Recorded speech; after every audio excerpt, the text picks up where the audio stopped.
Good afternoon. We are in Exodus 24. And he said unto Moses, Exodus 24, and he said unto Moses, Come up unto the Lord, thou and Aaron, Nadab and Abihu, and 70 of the elders of Israel, and worship ye afar off.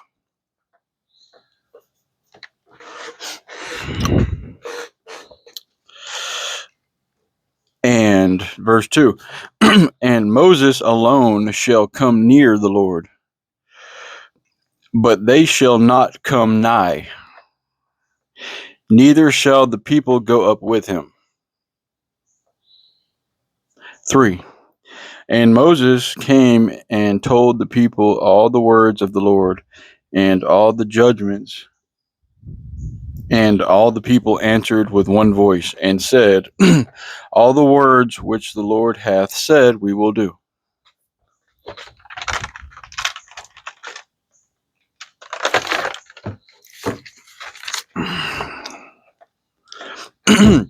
Verse 4. And Moses wrote all the words of the Lord, and rose up early in the morning, and builded an altar under the hill, and 12 pillars, according to the 12 tribes of Israel.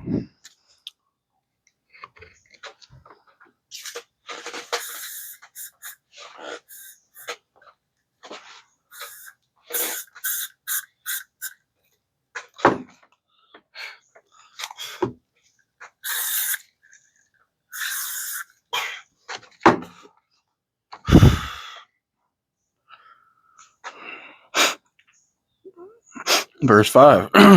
Exodus 24, verse 5. And he sent young men of the children of Israel, which offered burnt offerings, and sacrificed peace offerings of oxen unto the Lord. And guys, by the way, if you're new on TikTok and you're seeing this for the first time, guess what, man? We've done everything else prior to this. We do a video every day. We're on YouTube at Preach Facts. I might not have time for a lot in my life, but I have time for this every day. That's one thing I haven't missed out on since we started, and I don't plan on it.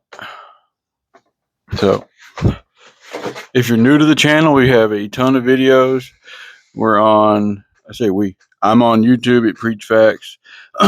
And we do a video every day up until this point. We're at Exodus 24. Thank you for being here.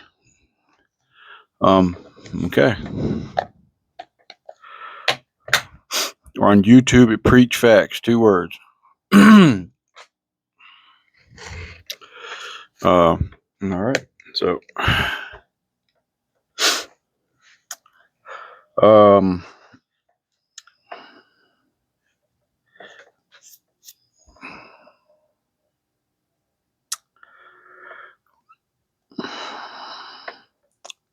and and verse 6, and Moses took half of the blood and put it in basins, and half of the blood he sprinkled on the altar. And he took the book of the covenant and read in the audience of the people, and they said, All that the Lord hath said we will do, and be obedient.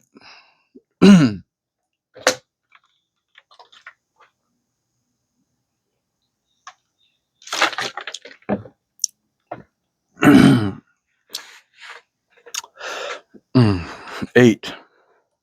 And Moses took the blood and sprinkled it on the people, and said, Behold, the blood of the covenant, which the Lord hath made with you concerning all these words.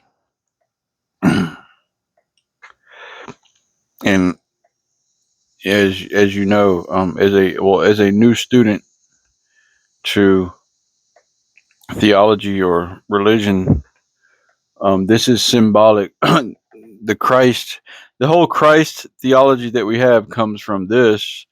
They're being sprinkled with the blood as part of the covenant, and that does a lot. But without getting too far into that, it symbolizes the Christ. Christ symbolizes this. It's all, and Christ is the fulfillment of this thing that you see happening here. The Christ is the fulfillment of this. Okay. Well, you might say, what do you mean? I don't need a sacrifice. I'm okay. What do you mean? This is all just whatever. Okay. Okay. Go ahead. You're allowed to think that. You're allowed to think that. You're allowed to have that opinion. I beg to differ. Okay. That's between you and God. Whether or not you think you need a sacrifice or whether you think you need blood sprinkling, that's you and God and wherever you're going. Okay, you've been informed right here on Preach Fact. You've been informed. There's something to look into. There's something going on here. You've been informed. It's not just something that's been thrown out there. This has been going on for thousands of years. 1,000 years before Christ even came, God gave these instructions about sacrifices and atonement and sprinklings and redeeming, consecrating, consecrating. Excuse me, I got a rabbit in my throat or something. Consecrating, making holy, making atonement, the covenant,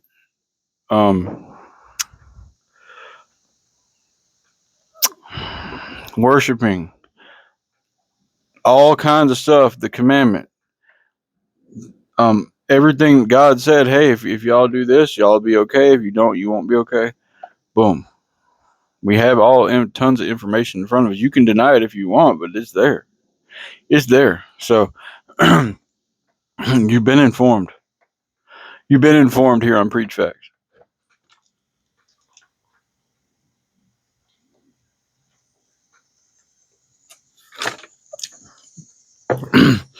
So for you to say this doesn't apply to you or you don't believe this, you're officially on your own at that point. You're officially on your own. God is the God of the whole world. He's not just a God of Israel. He's just God is the God of creation itself, life itself. Okay, that goes for me, you, or anybody. You're allowed to not believe that. You're allowed to do that. You're allowed to dismiss everything I'm telling you. You're allowed to turn the other cheek and walk the other way. You've been informed. You're on a limb. You're out there. You're on a limb. You've officially taken your chances. You have officially taken your chances.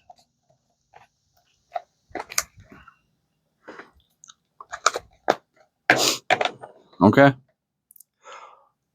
So, I bring up the Christ because all this symbolizes the Christ and how they have sacrifices, sprinklings, all that. An altar was made. We'll get into that later. But after the commandment, what happened was, well, let me give you let me finish the chapter first.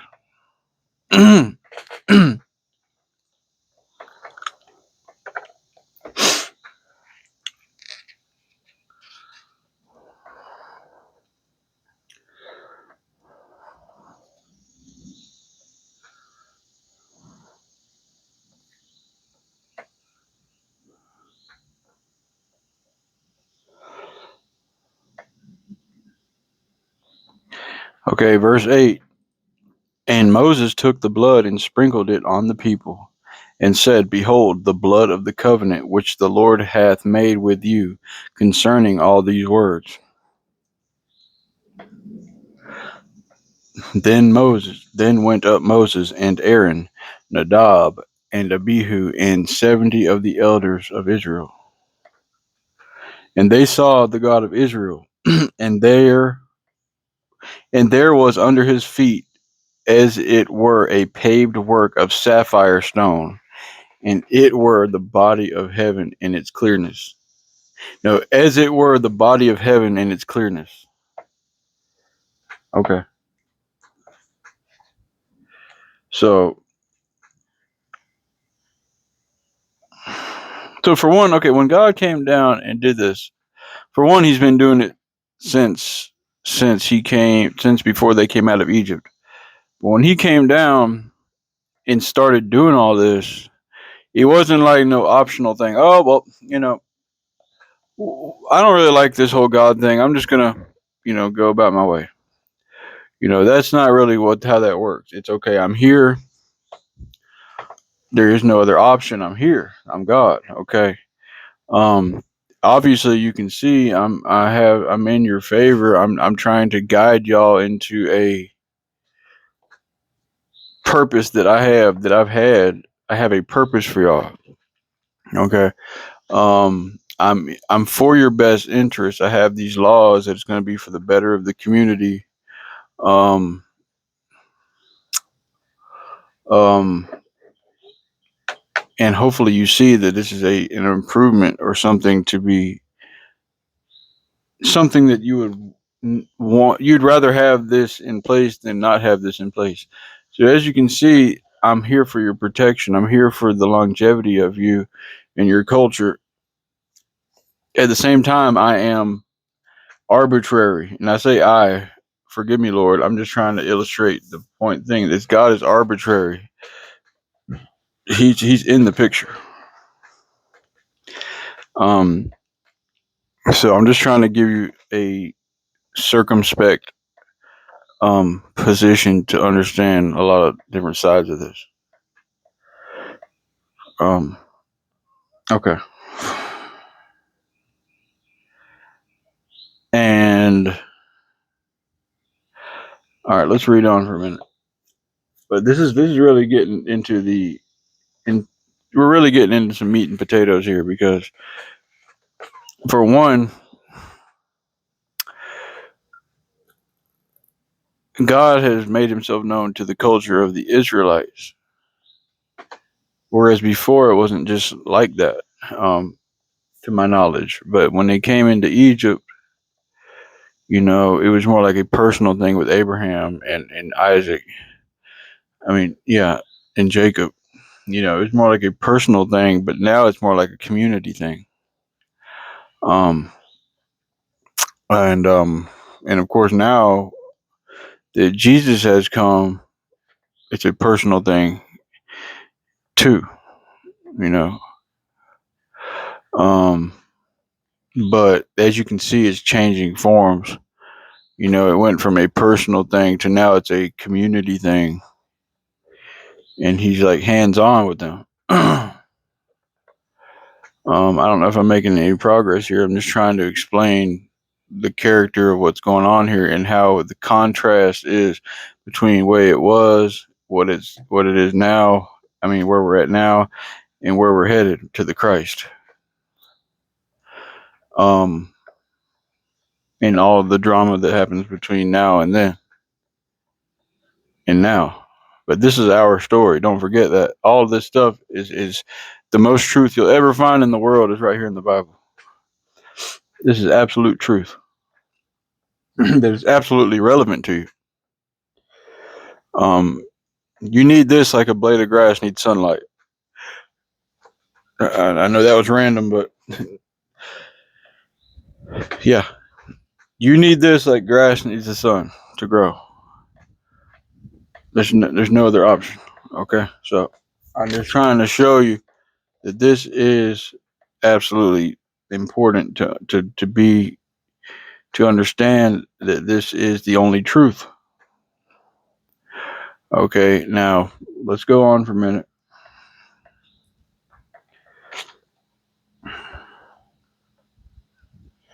So there's a paved work of sapphire stone, as it were the body of heaven in his clearness. Okay, 11. And upon the nobles of the children of, and this isn't the first time we've seen this type of description. It says in Revelation that the streets of heaven will be paved with gold so pure that it'll be clear and transparent. That's how pure it'll be. And there'll be gems and sapphires and onyx and all type of amazing precious gems and stones will be everywhere. Okay. So that's not the first time we've seen this type of description of some beautiful, pure thing that has value, you know. But that's what they saw when they saw the Lord. Let's read that again.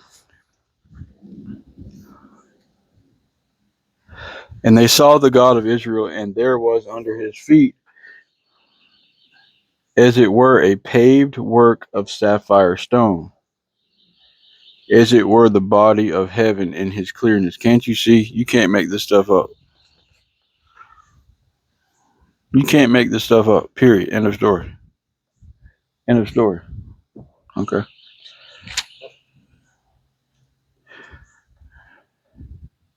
11. And upon the nobles of the children of Israel he laid not his hand. Also they saw God and did eat and drink.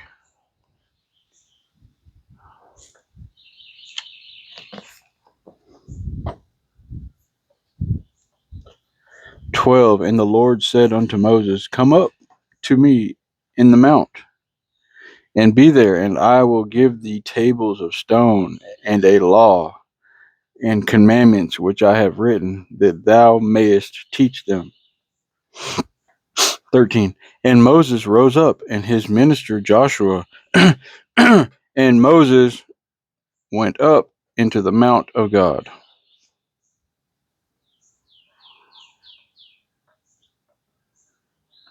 14. And he said unto the elders, Tarry ye here for us until we come again unto you.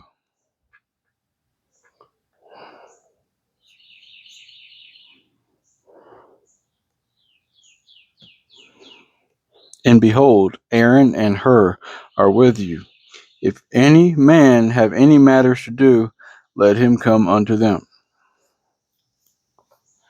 Okay.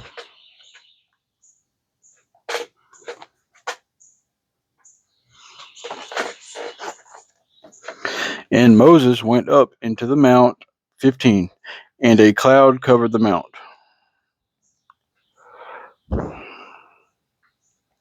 And the glory of the Lord abode upon Mount Sinai.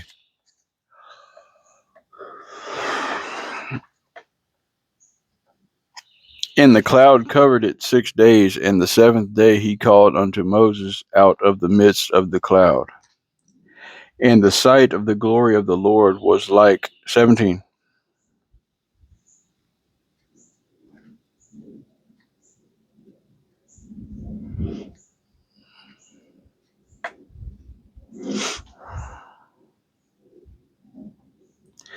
Okay, 16. And the glory of the Lord abode upon Mount Sinai, and the cloud covered it 6 days. And the seventh day he called unto Moses out of the midst of the cloud. And the sight, 17, of the glory of the Lord was like devouring fire on the top of the mount in the eyes of the children of Israel. 18. And Moses went into the midst of the cloud and gat him up into the mount, and Moses was in the mount 40 days and 40 nights.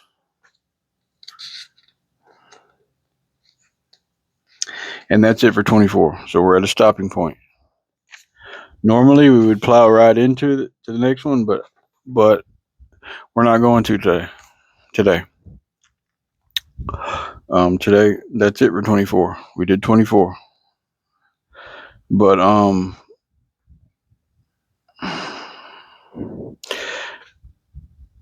just want to point out some of the layers of stuff that's been happening here.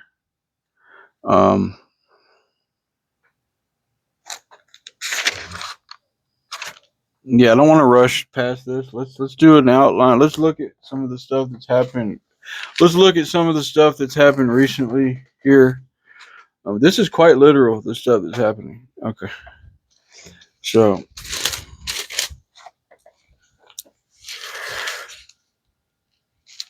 he's already been giving laws and stuff. Okay. But now we're going to another section here. So We've already been given laws and stuff, but now we're going to another level here.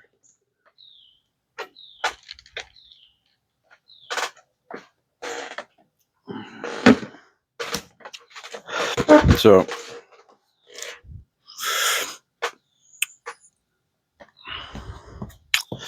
we met up with Jethro, and he gave advice about having judges and stuff. Okay.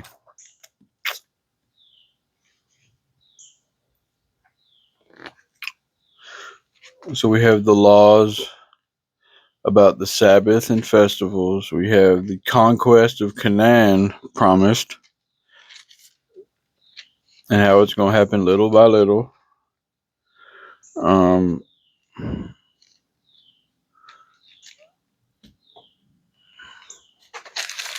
we're in 24. Okay, in 24, the covenant is confirmed. That's where God is basically saying. That's where we're at now. He's basically saying, okay, this is official. I'm making a deal with y'all.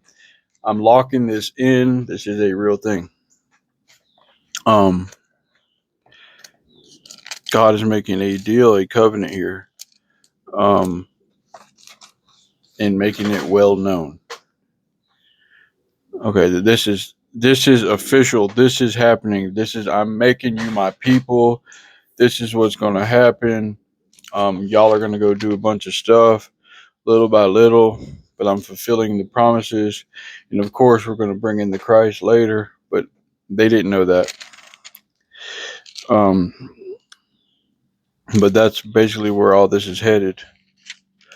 Not to take away with what they have going on, but the Christ is a larger fulfillment of his purpose.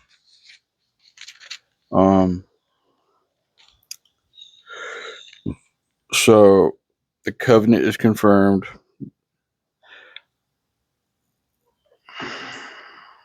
Let me look at the footnotes real quick.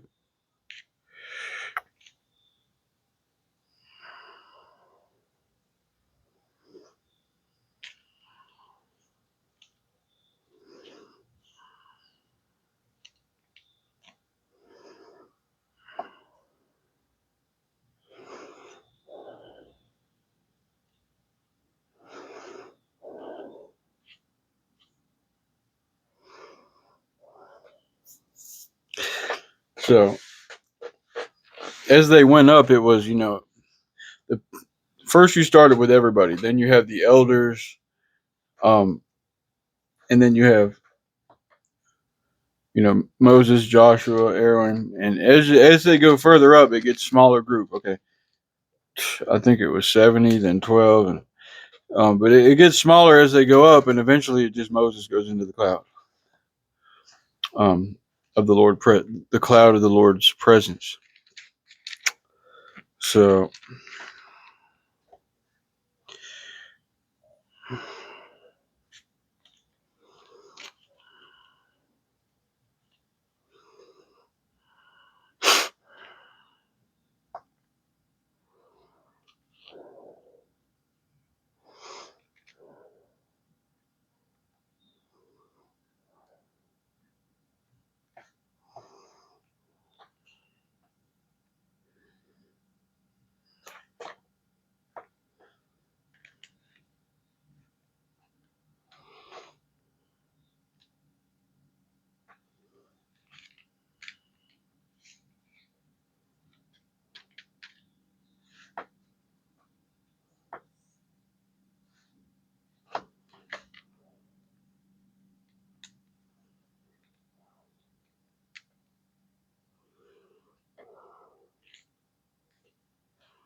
Okay.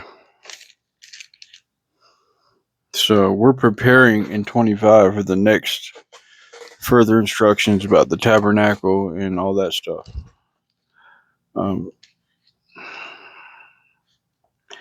So we're doing good, but we're just looking around here.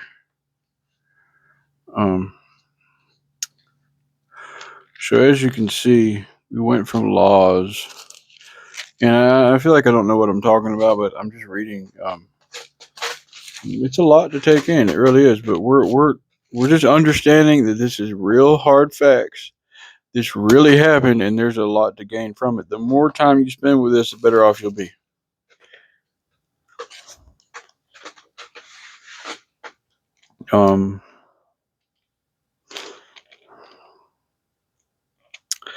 So we had the laws about social justice. We had the laws about the Sabbath and festivals. Okay, you might say to yourself, well, why are we doing this now? Don't ask me, but it's important that we know this is happening now. After we've had the laws, let's keep going. Let's look. We're looking in hindsight. We had the laws about restitution. Okay, in 21. Okay, we had laws about slaves, laws about altars in 20.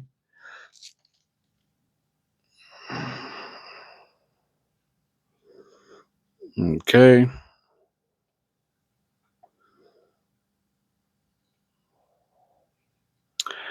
Laws about altars.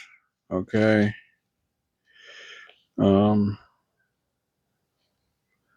10 Commandments were back here in 20. 10 Commandments were in 20. Okay, we had the Israel.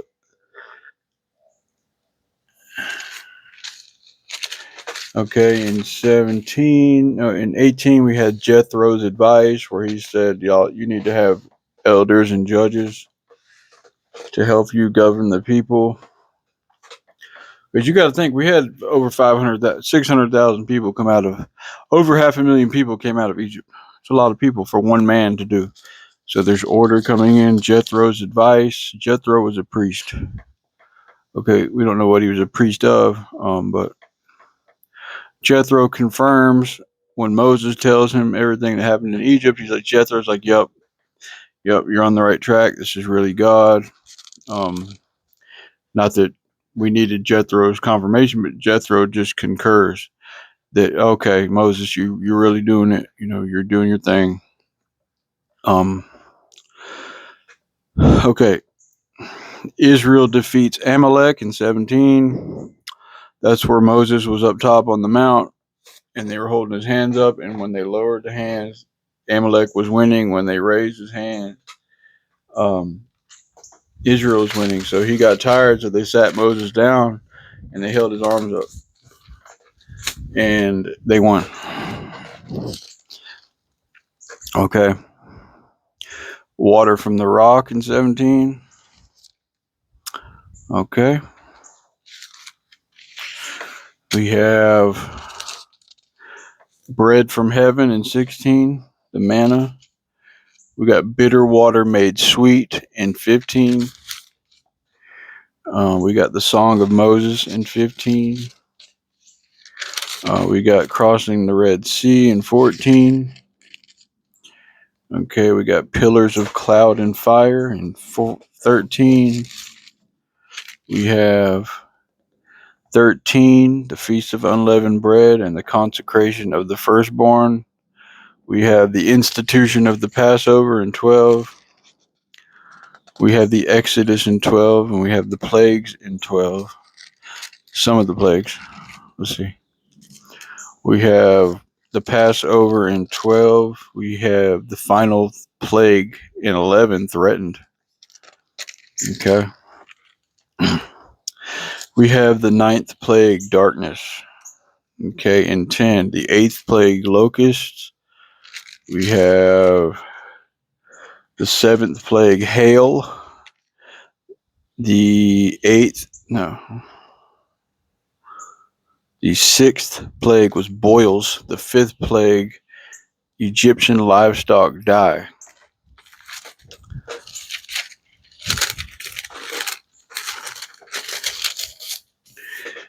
Okay.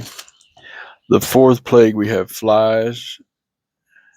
The third plague, gnats. The second plague, frogs. And these plagues came in 3 cycles, but I don't want to go back too far. Let's look forward a little. Let's look forward a little bit. We're in 24. Okay, in 24 we have the covenant confirmed.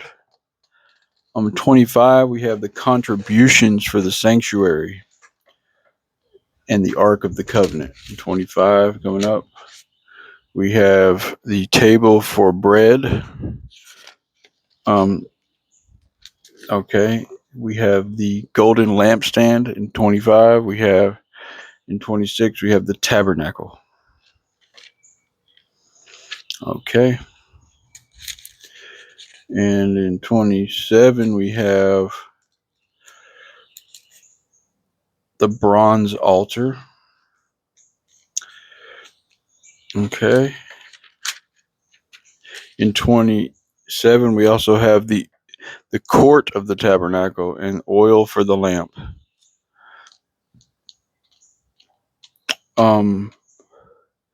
28, and when all this stuff comes in, we have all the instructions and it's all laid out.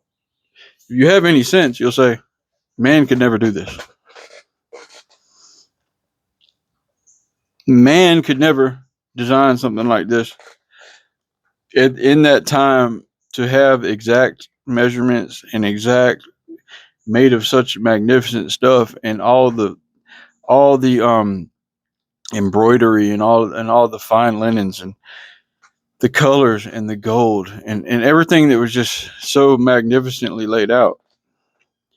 And then you had the layers of rooms, and all of the rituals that went into all of the sacrifices they made and the timeline set up to do it. And when you look at that, if you have any type of common sense, you'll say, this surely is from God, because man, for one, man has no need to do that. Man has no need to have all these time frames and symbolisms. Man has no need to have any of that. There's no need. Man just needs to kill and eat, and that's it. There's no need for all of this stuff. You have to say, oh my God, this truly is God. Because man has no practical need for any of this. Period. Get out of the face. Get out of my door.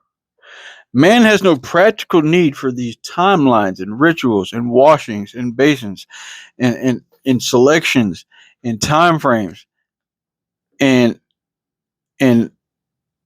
scrutinizing. What are you going to sacrifice? When are you going to sacrifice it? How are you going to wash it? How are you going to dispose of it? Where are you going to do it? Who are you going to let do it? When are you going to do it? Oh, once a year we're going to do one thing. Guess who's going to do it? And what's it for? La la la la la. It's just endless. Man has no practical reason to do any of this.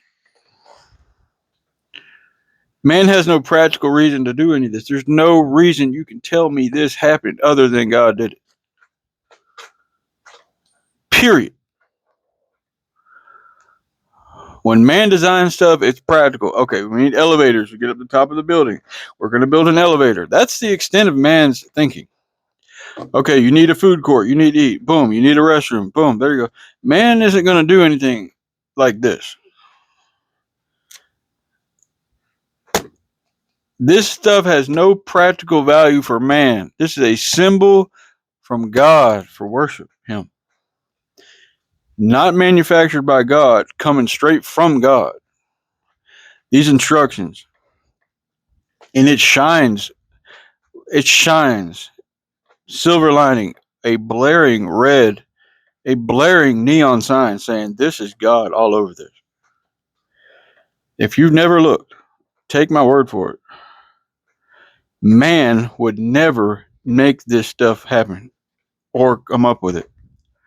It's obviously a transcending God telling man to do all of this. Obviously. Well, I never thought of it like that. I know you never thought about much.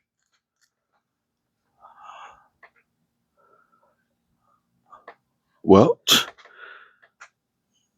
I'm just letting you know, this is not, man could not do this. Man would not do this. Man would not do this. They believed in God because God was killing them left and right. Oh, we come down. Moses is going to come off the mountain, and they're going to have built a golden calf and have worshiping it. Well, they have fashioned a golden calf. Guess what? He killed a bunch of them right there. Yeah, they knew God was real. They knew that they needed to be on God's good side. They knew that. God killed them left and right. God parted Red Seas. God sent plagues. God gave them manna. God turned poisonous water or murky water that was undrinkable into sweet, pure water. God gave them water where there wasn't any water. God made manna turn rotten any other day of the week, not turn rotten on another day. God is always working miracles, and a pillar of cloud and fire in front of them where they see it day and night. They saw them on the cloud. They saw Moses go up in the cloud. They heard the voice of God. They know God is real. That's why they're doing this stuff. God is undeniable. God is undeniable. That's why they do all this stuff.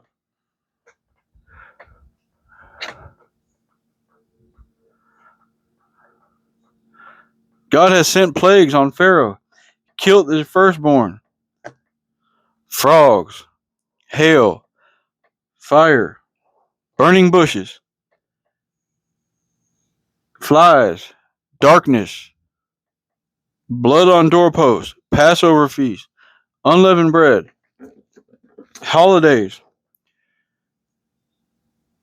laws for farming, laws for restitution, laws for stealing, laws about servitude, laws about slaves, laws about being freed, laws about marriage, laws about sex. You name it. God is all over this. Period. Oh, there's God. He's in the pillar of fire right there. Look.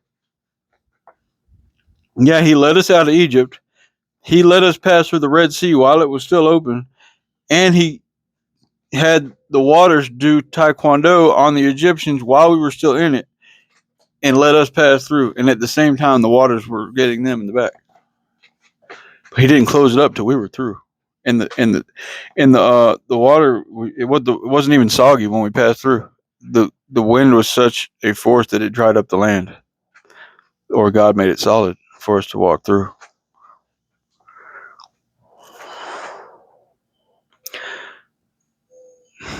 Manna fell from the sky in the middle of the daytime, and we had quail to eat.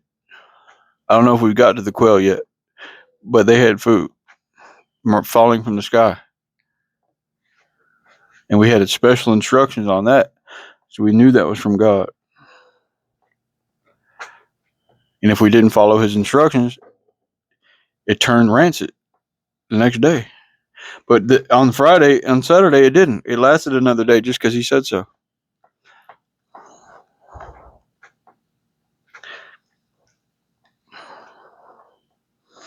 And now they have these instructions, and what do? They do it. Why? Because they know God is real. And it goes down until this day. To the time of Jesus, you had the temple where they made sacrifices. To this day. I don't know about to this day, but they have a temple, and they still have the Passover feast to this day. So I'm trying to show you that man has no practical reason to do any of this other than they know God is real, because God has been whooping their tail ends and helping them whoop tail end from the jump. And God has made himself most obviously known to them.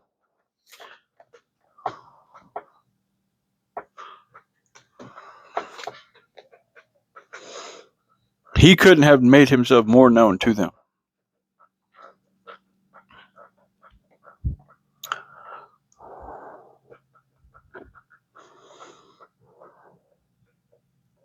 Every single time they said something, God pulled up.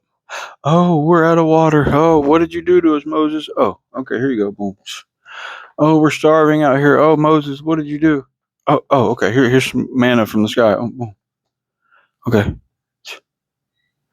Every single time they said something, God showed up. And if they said too much, God whooped their tails. So every single time they said something, God showed up.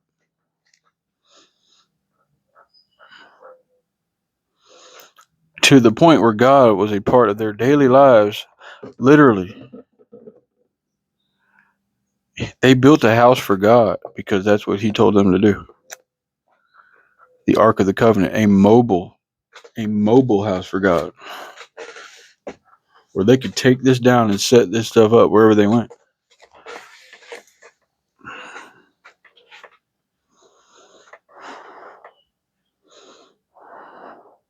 There was no not believing in God. It didn't happen. God was manifested in their culture, hands on, eyewitness stuff. God was there to where you could see His house and see the sacrifices, see the pillar of cloud. God was hands on.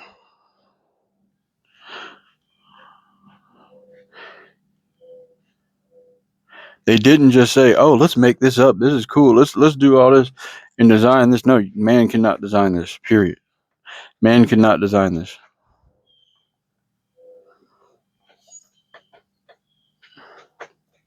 Well, I'm going to assume that if you didn't realize all this, that you just didn't look.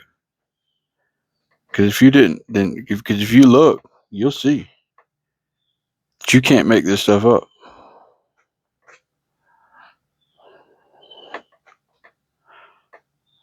The Jews are real people. They really have Passover feasts and feasts of unleavened bread, and they really have a city called Jerusalem, where a guy named Jesus was God and He was crucified, and that really happened. And all the stuff that we're seeing here is Him fulfilling all that, and the story's not over. It's your story. This Bible is your story. God is still alive. God is real. And God has a purpose. And the world is still here because He's still working.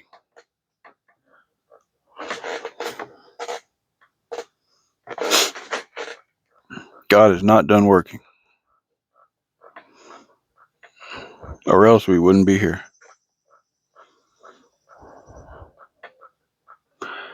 So that's pretty much it for the day. I'm just trying to show y'all some stuff that about the realness of this, and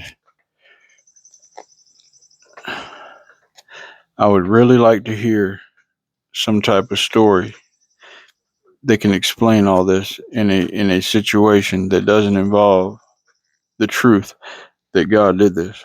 I would really like to hear that.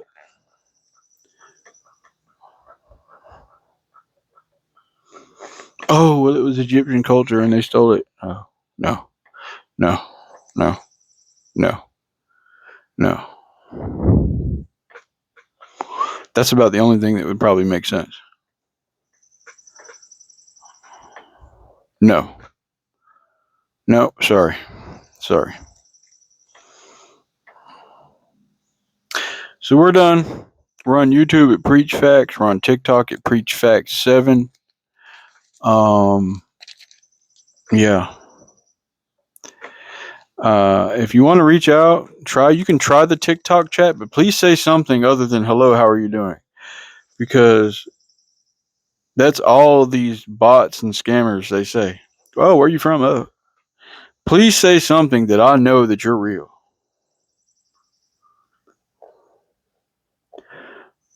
Try typing like 99999 or something first, so I see that you might have a chance of being a real viewer with a real something to say. All this hello, how you're doing and all that, it doesn't work. If you are a person on TikTok that wants to reach out, or a YouTuber, Try the TikTok chat. Put 99999 in there first or something so that I know that you might have a chance of being a real person.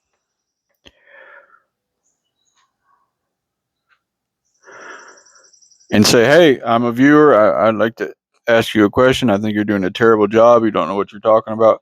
Tell me something, but please start with something significant so that I'll know, hey, I'm real. Say something that I know that you're not just a bot or something coming through the chat box doing nothing. Because they're coming through by the hundreds. Okay, have a good day.